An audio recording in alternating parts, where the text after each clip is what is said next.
So we have 2 items from the inspection report that aren't fixed yet. Yeah. The exterior door weather stripping, this one right here. And I've got a note about that right here. Bug pads, that's all it needs is a little it's foam a little pad go there. foam pad, Exactly. It's really simple. I just didn't have any. So they're delivering some more today. Okay. And then the other one is moving the smoke detector. We've got new smoke detectors right here. They're going to do that this afternoon and get it ready for points up tomorrow. So it should be removed in the hallway, right? Exactly. Yeah, because that's too hot for the smoke detector. Yeah, I agree. It's something we've kind of been discussing with our electrician for a little while now, and it's when you work for a big corporation like this, even a small change like this just takes a lot of planning and a lot of meetings and a lot of talking, but we're taking it on a case-by-case basis. We want to do the right thing, so we're definitely going to move that to the hallway upstairs. And then I think we discussed via email extending the condensate line. That is outside of our scope of work, not something we do. And also the washer pan. It's not. Not included. And then I sent you an email earlier today with pictures. We replaced both of these. Okay. They're good to go. Sounds good. Sweet. And this is the list of today's the list we generated, first walkthrough. Precisely. Yeah, can you read this? So we got the blue tape touch-ups that we've been marking today. So we've got the drywaller scheduled to come in tomorrow and point up all the locations. And then the painters are scheduled for Friday. And then on Tuesday next week, we're going to be kind of reassessing, seeing if we're ready for our final clean. That might happen on Tuesday. It might happen right before closing. We're going to do a pressure wash of all the exterior flat work and install our private residence sign out front.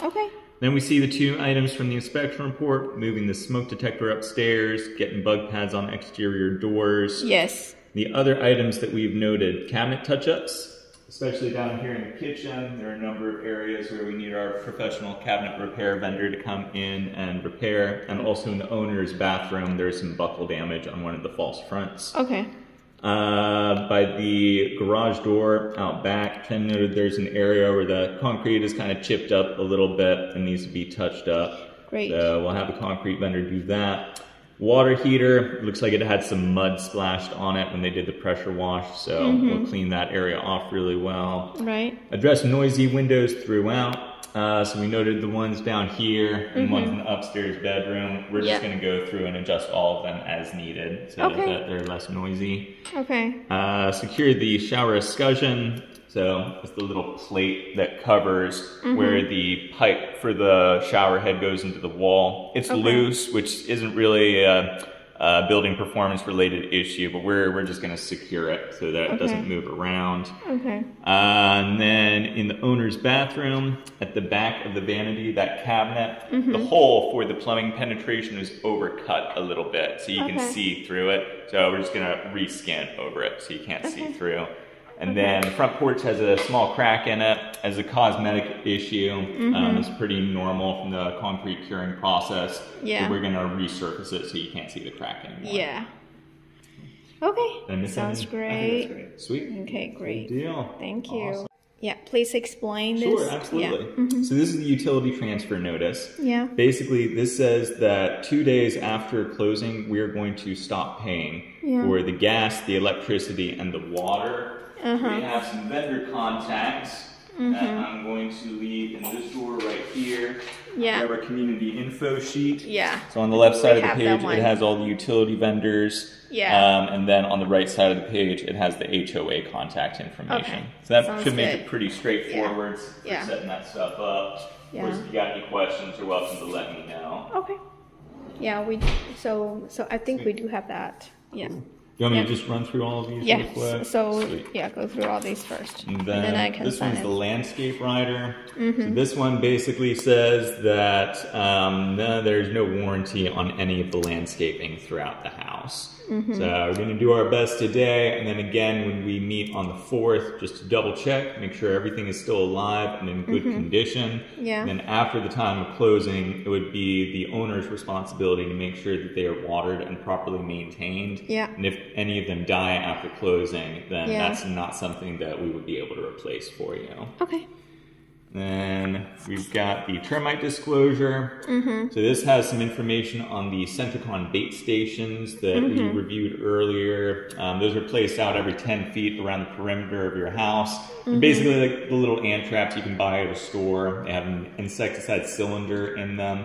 That will act as bait. The termites come, take some of that poison and bring it back to the colony to wipe out the entire hive. So those need to be replaced when 1/3 of the cylinder has eroded. We recommend checking them biannually, and then that is covered over the first year in the fit and finish warranty. Yeah. So I would just bring it up with the warranty representative at the 11-month walkthrough and have them replace any of them as needed. Okay. Do you know how much is for 1 year? That termite bound? You know, I'm not sure about that. I would encourage you to reach out to Home Team Pest Defense if you're interested in using them. This is just a misprint. So you don't have to worry about this one. Okay. This is the grading info sheet. So it basically says that the entire landscape design is one engineered system. It's designed so that when water hits next to the house, it will run away from the house. It will also run away from your neighbors' houses. So it's really important that grade stays the way that it is now, because if it is modified, if it's changed to make it more flat, then it will not drain water properly. A lot of this language is based around swales. We don't have any swales on this lot since it's an interior townhouse, but still you wouldn't want to place anything in the path of water that could obstruct it and cause it to back up towards the house. Yeah. And then there's a lot of important info on this sheet. So we have that email address we use for warranty services. Chen and I reviewed this earlier. It is also going to be documented right here underneath the kitchen sink. Yep. So that email address, raleighservice@pultegroup.com, that's the email address to use for any warranty services. Right. So you can just send it right over there and then copy me on those. Yeah. And it also has emergency procedures right down here. Yeah. That in the event of a warranty emergency where there's an unsafe environment inside of the house that renders the home unoccupiable, we have those procedures for the tenant or the homeowner to follow. Okay. Sounds good. Sweet. And then we got some helpful kind of do's and don'ts on there. I'm just crossing these out because they're for different communities, so you don't need to worry about those ones. Okay. Right now here is Raleigh service, right? Exactly. Oh, because Raleigh service at pultegroup.com right here. Okay. Yeah. Yeah. And then we got some helpful do's and don'ts on here. I'm not really going to cover all of these, but in particular, I want to call to your attention this note reminding to register the Whirlpool appliances. So you have a 1-year warranty on that stuff automatically, but if you register those appliances through the manufacturer... You have the manufacturer menu here, right? I do. So we've got all the different manuals placed in this drawer. For the dishwasher manual, you open it up, and we have the dishwasher product registration card right here. Yeah, sure. And you'll also have one for the range and for the microwave hood vent combo right over here. Okay. So if you fill those out and return them to the manufacturer, you'll get an additional year on top of the 1-year automatic warranty coverage. And then similarly, we have information for your HVAC system. HVAC. So this is for the furnace. You've also got a sticker on the AC unit outside and for the evaporator coil up in the attic. Yeah. They each have a serial number and a model number on them. Okay. And you'll need that information to register for the extended warranty for those products. Okay. To do that, we just have a URL for you to go to. You don't have little cards that you return to the manufacturer. You would just go to this website right here in order to register your Lennox Merit Series HVAC equipment. And that needs to be done within 60 days of closing. Okay. Sweet. Cool. So HVAC, including cooling and heating, are registered within 60 days. For the other appliances, it's 30 days. Exactly right. Thank you. Yeah, you bet. Yeah. All right. Is it all? That's all of them. So I'm going to just run through and sign any of these as needed. Okay. I'm going to sign on behalf of my buyer.